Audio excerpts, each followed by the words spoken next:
Hey, good afternoon. I have a quote to share with you that is one of my favorites, and I have to laugh about it a little bit because it kind of proves the point of what I want to talk about today.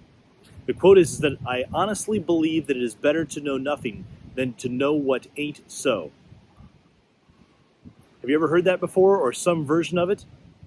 The joke in this point is in this is that we usually attribute that quote to Mark Twain, which is false, thereby would be proving Twain's point if he had said it. But as far as we know, Josh Billings, who is another humorist, not as famous as Twain, was the first person to have said it. The idea being at that time, around with multiple people and multiple speakers and humorists at that time, was that being certain that we knew something and having that be false was one of the more dangerous things that we could do. In scientific terms, that's called a false positive, a type 1 error, where we get the results of a test and we do not have the thing that's being tested, but it reports that we do.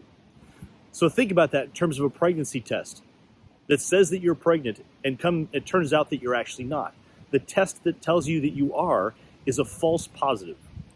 And we have a risk in that we believe those positive tests to be accurate and that we hold them as true.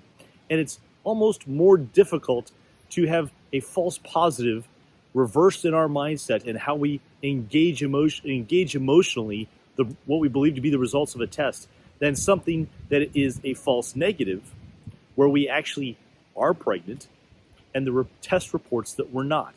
It's easier to change that information because eventually we'll figure out that false negative is wrong. False positives, though, are more difficult to change.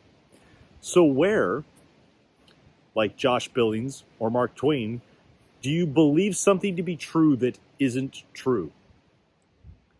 This happens to us all the time. Just like with saying that Mark Twain said that quote, where do we have our own false positives? It happens frequently.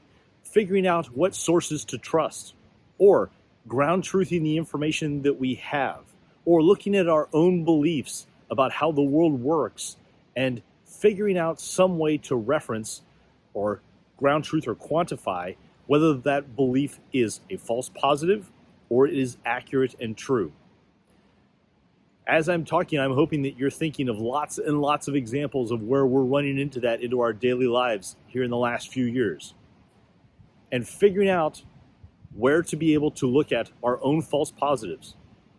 Because it's much more difficult to convince someone else of their own false positive. But looking at our own false positives, how do we be able to undo that so that we're not saying something that we believe to be absolutely true that isn't?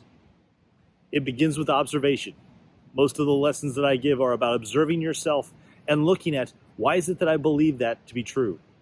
And how do I verify with another test or referencing from somewhere else whether it's true or not?